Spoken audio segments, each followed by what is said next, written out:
Now to sport with Meredith Sheen. Colonel Ralph Peters said My wife of 20 years and I are completely on board and the same page, and that I've never done anything like that. He was fired 3 weeks ago, shortly after the new claims against him first surfaced. I want to be honest, and that is that, I mean, it hurt a lot to feel that you weren't wanted anymore. In the chair right beside me, and he was the best. He was simply the best.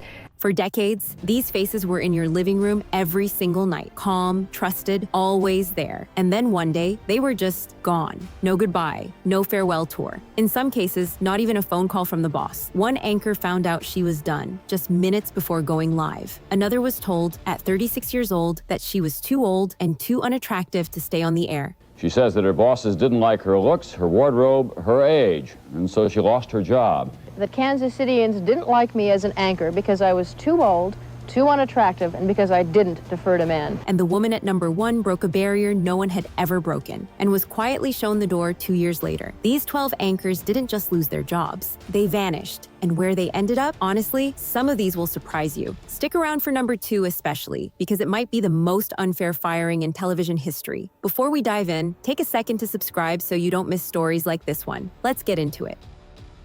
In the 1980s, Kathleen Sullivan was everywhere. She started at CNN when she was just 27, moved to ABC, anchored the 1984 Winter Olympics, and was the only American journalist invited to a landmark White House state dinner at the height of the Cold War. By 1987, she was co-anchoring the brand new CBS This Morning, network royalty, plain and simple. But the show was stuck in third place, and in television, third place is a countdown clock. In February 1990, CBS dropped her. Her spokesman put it simply, she's obviously disappointed. Harry told you, I'm leaving you this morning.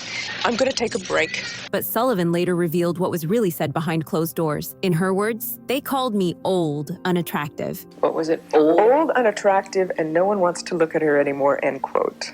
And boy, does that hurt. She was in her late 30s. Let that sink in. And here's where her story takes a turn nobody saw coming. Instead of fighting for another anchor chair, Sullivan became the face of Weight Watchers, appearing in commercials where a slimmer version of herself looked back at who she used to be. It's a brand new way to lose weight at Weight Watchers. We all know that cutting fat is a sure way to lose. Reporters actually asked her if it was humiliating to go from network anchor to selling a diet plan. Imagine being asked that on the record. She never returned to a comparable role, and in one of the most unexpected third acts on this list, she was appointed in 2003 to a National Advisory Board on Health Services, a complete pivot into public service. Today, Sullivan lives almost entirely out of the public eye in California. The woman who once dined with world leaders simply decided that privacy was worth more than fame. And honestly, after what they said about her, who could blame her? Keep her replacement's name in mind, by the way, because she shows up later on this list and her firing might be even colder. Anna Ford was one of Britain's very first female news stars, voted the country's most popular female TV personality by the late 70s. In 1981, she took a massive gamble. She left ITN to help launch TVAM, Britain's first commercial breakfast station, as one of its famous 5 presenters, alongside legends like David Frost and Michael Parkinson. Hello, good morning, and welcome to TVAM. New studios, a new news service, and a new national network. The gamble failed fast. The station collapsed in the ratings almost immediately. A boardroom war broke out, and in April 1983, barely 3 months after launch, Ford was sacked, not in a meeting, not face-to-face. She got a letter. Standing on her own doorstep, she told reporters, "I've simply been given a letter saying that my contract with TVAM has been terminated." But what happened next made her a legend. Months later, at a fancy London party, Ford spotted Jonathan Aitken, the powerful executive she blamed for her firing. She walked straight up to him and threw a glass of wine in his face. Her explanation? It was the only form of self-defense left to a woman when she has been so monstrously treated, and she never apologized. Decades later, she said people were still congratulating her for it. Here's the hidden cost, though. That one moment branded her as difficult for years, even as she rebuilt her career at the BBC. She retired from newsreading in 2006. You may have heard this is my last news broadcast. And today, in her early 80s, she lives quietly in a small English market town, far from the cameras, the most famous glass of wine in British history, thrown by a woman who simply refused to go quietly. This one comes with maybe the ugliest word ever used about a firing. Jessica Rowe was a respected Australian newsreader who joined the Today Show in 2006. Good morning. It's Monday, the 30th of January, 2006. It's the start of a new week, and for me, a new beginning. Almost immediately, the criticism started, and it was vicious. Then a legal document leaked, revealing that her own network boss had privately discussed getting rid of her, using a slang word that shocked the entire country. He wanted her, quote, boned. Read that again. That's how executives talked about her, while she smiled through every broadcast. Rowe later described what that year felt like. I could not comprehend the level of nastiness directed my way, she said. All because I smiled, I had short hair, I was too thin, I didn't have a child. People didn't know I was going through IVF at the time, and I snort when I laugh. She called it the hardest thing she'd ever been through in her career, and here's the detail that stings the most. When the scandal broke, the boss didn't even call her to apologize. He called her husband first. Rowe eventually walked away from daily television entirely, for her own peace of mind. I've got some news that I want to share with all of you, the beautiful audience, because you've been so incredible to me over so many years. I've decided to leave Studio 10. She admitted she would finish most shows close to tears, asking herself, why am I doing this to myself? And years later came a moment of real healing. She invited her old co-host Carl Stefanovich onto her podcast. Their first face-to-face conversation since it all fell apart. They both cried. He apologized for not standing up for her. Today, Rowe hosts one of Australia's most successful podcasts and was honored nationally for her mental health advocacy. Asked if she'd ever return to breakfast TV, her answer was simple. Hell would freeze over first. Her words about life now, I feel lighter, I'm just happier. Melissa Francis might be the strangest resume in news. A former child actress from Little House on the Prairie who graduated from Harvard with an economics degree, then became a business anchor. By 2012, she was a fixture at one of the biggest cable news networks in America, co-anchoring a daily business program and appearing on one of their most popular panel shows. Then, in October 2020, she simply vanished from the screen. No announcement, no goodbye. The network brushed it off as programming changes, but reporting later revealed what was really happening behind the scenes. Francis was in a private legal dispute with the network, claiming she was paid less than the men doing comparable work. Her lawyer put it bluntly. The pay claims, quote, 100% led to her being taken off the air without question. And the way it happened? Staggering. Francis later revealed she found out she was done just minutes before a live show. In her words, he got a call and he said that my services were no longer needed on the air. And I said, well, they can't mean the show in 10 minutes because we all know you can't get an anchor in the chair that quickly. They did mean the show in 10 minutes. Here's the detail most people missed. Even before anything was official, she quietly scrubbed every mention of the network from her social media, a digital vanishing that mirrored the real one. In 2022, the Washington Post reported the network paid her a $15 million settlement, while insisting her claims had no merit. Francis stayed off national television for years. Today, she anchors for a much smaller network and makes documentaries through her own production company. She fought over a paycheck, won a fortune, and never got her old spotlight back. Campbell Brown did something almost nobody on this list did. She fired herself publicly and told the truth about why. After 11 years at NBC, where she was once considered a possible successor to Katie Couric, Brown jumped to CNN in 2008 and got her own primetime show. But that 8 p.m. time slot was a graveyard. By 2010, she was pulling around 591,000 viewers a night, against more than 3 million for her biggest competitor. The math was brutal, and everyone knew it. So in May 2010, Brown released a statement that stunned the industry with its honesty. The simple fact is that not enough people want to watch my program, she wrote, and I owe it to myself and to CNN to get out of the way so that CNN can try something else. And then she went further. I could have said that I'm stepping down to spend more time with my children, but I have never had much tolerance for others' spin, so I can't imagine trying to stomach my own. When was the last time you heard anyone in television say the quiet part out loud like that? Her most revealing line explained why she couldn't survive in that world. Reinventing herself as a louder, angrier personality, she said, was simply impossible for me. So she left television completely. She founded an education news nonprofit and then, in a twist nobody predicted, became one of the most powerful media executives in Silicon Valley, eventually overseeing all media partnerships at one of the biggest tech companies on earth before stepping down in 2023. She's now spent well over a decade off camera. And here's the strange part. Her most influential work happened after she stopped appearing on your screen entirely.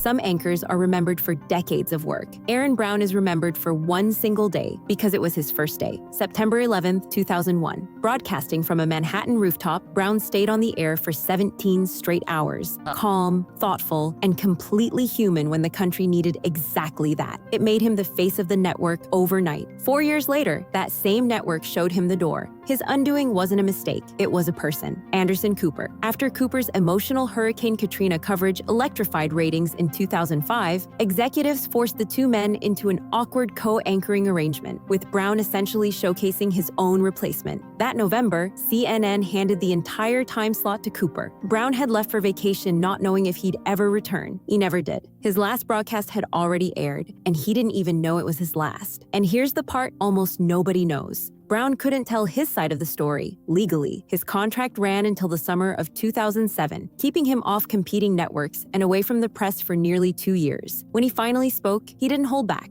Some of what went on was just television, not journalism, he said. And about those quiet years being paid to stay silent, there's nothing like getting paid. It's even better to get paid and not go to work. Brown never chased another anchor chair. Instead, he became the first Walter Cronkite Professor of Journalism at Arizona State, a full-circle moment for a man who, as a boy, told his mother he wanted Walter Cronkite's job. He passed away in late 2024 at 76. By every account, he left cable news with zero regrets. I did it the way I wanted to do it. We're halfway through, and the stories only get more shocking from here. Quick question for the comments. Which of these anchors do you actually remember watching? Because number 5 was told something to her face that no employee should ever hear. Let's keep going.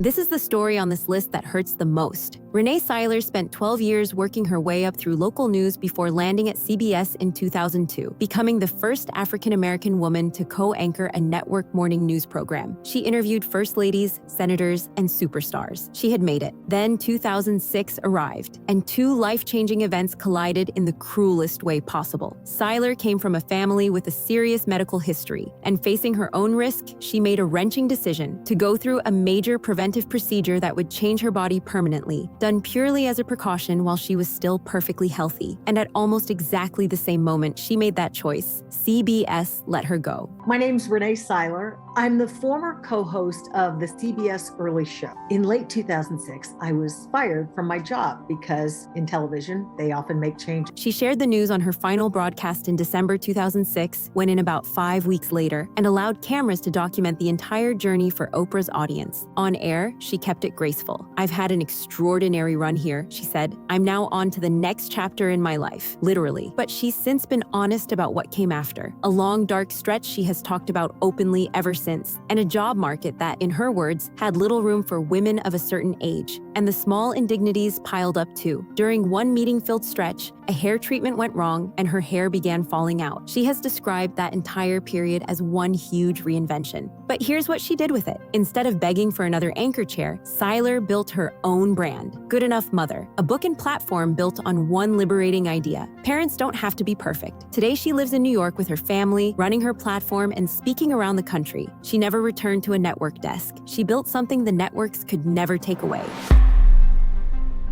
Everything you're about to hear happened because of one focus group. In January 1981, Christine Kraft became co-anchor of the evening news in Kansas City. This is Christine Kraft. She was a television news anchor woman at a station in Kansas City. She was 36 years old, a former competitive surfer, and she was good. The station's newscasts climbed from 3rd place to 1st with her at the desk. 8 months later, management pulled her aside and delivered a sentence that would become one of the most infamous in American broadcasting. A focus group had decided she was too old, too unattractive, and wouldn't defer to men. At 36, while her ratings were winning, they told her to accept a demotion. She refused. Then she did something almost unheard of at the time. She went public, and she took the station to court, arguing she'd been judged by a standard no man in her chair would ever face. The trials became a national spectacle. Standing outside the courthouse, Kraft delivered a line that captured the whole absurd cruelty of it. It's no fun to be known as the world's ugliest anchorwoman, believe me, but I have, I hope, some sense of continuing integrity. Juries actually sided with her. One awarded her $500,000, but judges and appeals courts took it away piece by piece. Here's the detail history forgot. During the case, she testified that a consulting firm had made and marketed a tape of her without her knowledge. She even wrote a book with a title taken straight from that focus group.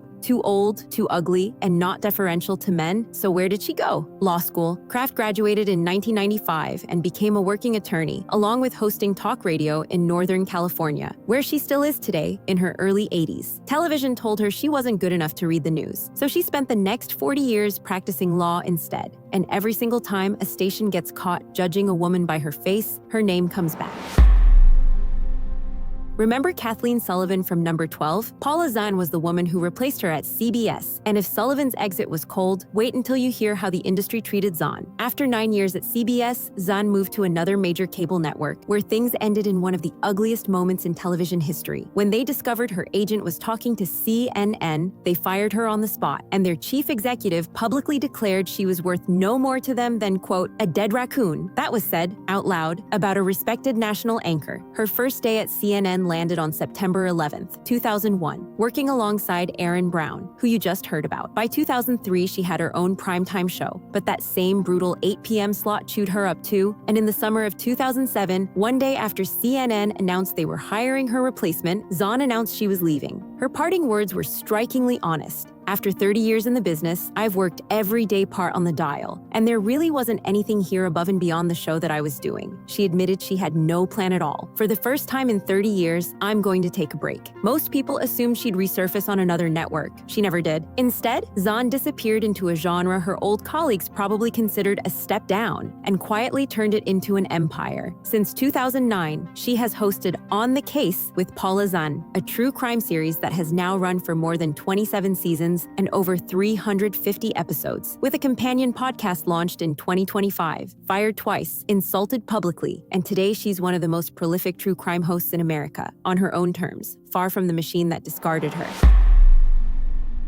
For 32 years, Sue Simmons wasn't just on New York television. Starting in 1980, she and Chuck Scarborough became the longest-running anchor team in the city's history. Chuck and Sue, a pioneer too, one of the first African-American women to anchor a nightly newscast in America's biggest market. The daughter of a jazz musician born in Greenwich Village, she was the city. Then in March 2012, the station announced it would not renew her contract. Their statement was pure corporate poetry, tremendous respect and admiration, iconic status. What it didn't explain was why a 69-year-old woman was being pushed out while her co-anchor, born just 1 year later, kept his chair. The New York Post reported the real reason: her $5 million salary. Her bosses reportedly considered it, quote, absurdly overinflated. Her close friend, columnist Cindy Adams, said what everyone was thinking. She looks great, dresses great, works great. Why? Nobody's given us a reason. Her final broadcast, just after her 71st birthday, became a citywide farewell. Tributes poured in from Joan Rivers, Andy Cohen, even the mayor. She signed off blowing a kiss to the camera, telling viewers, everything comes to an end at some point, and this is it for me here. Months later, she admitted how close she came to breaking down every time someone said they'd miss her. But she also shared her mother's advice, the line that carried her out the door: never stay too long at the party. She hoped to work again, even once a week. The call never came. Today, in her early 80s, Simmons is genuinely happily retired. Her words say it all. Every day is Saturday. Then I think, thank God I don't have to do that anymore.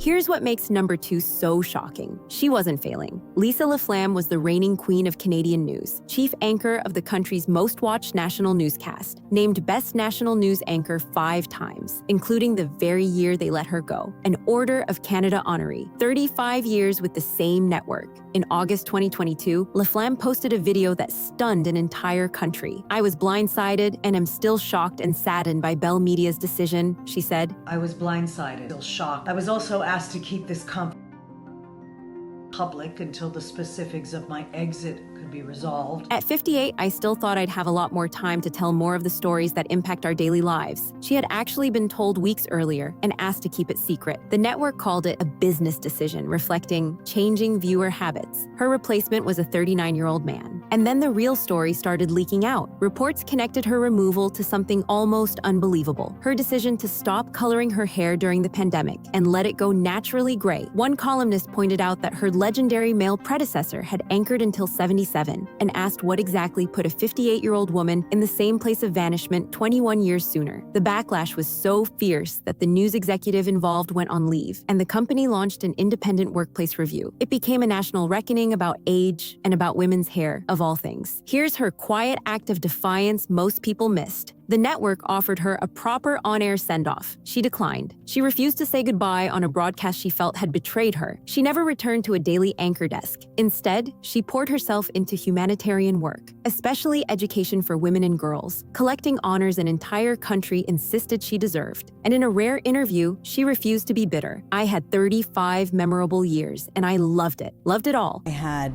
35 memorable years, and I loved it all.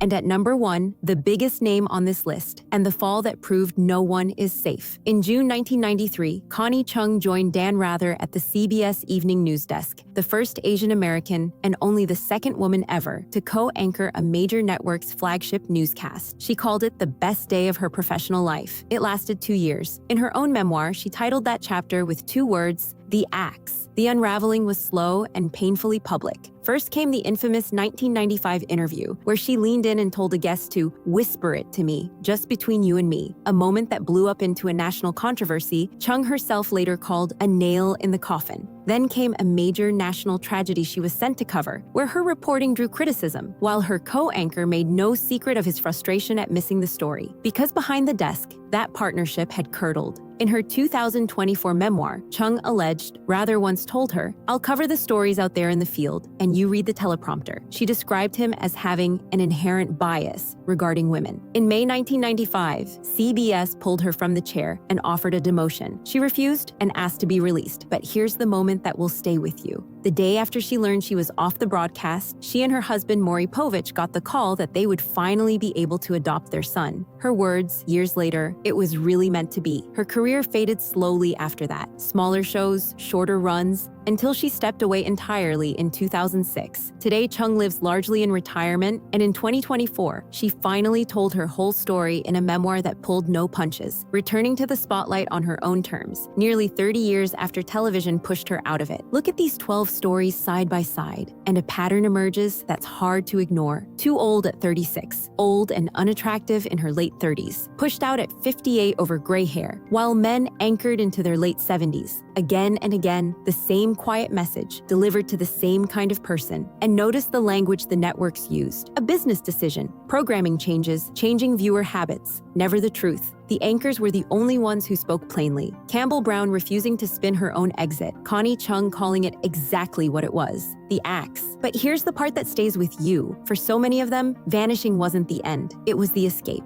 Christine Kraft became a lawyer. Aaron Brown became a beloved professor. Sue Simmons wakes up now and thinks, "Thank God I don't have to do that anymore." The spotlight, it turns out, was heavier than it ever looked from your couch. So here's my question for you. Which of these firings do you think was the most unfair? And which anchor do you still miss on your screen? Drop your answer in the comments. I read everyone. And if you made it this far, you clearly love these stories. So subscribe and turn on notifications, because the next video might feature a face you grew up watching. Thanks for watching Union Stories, and I'll see you in the next one.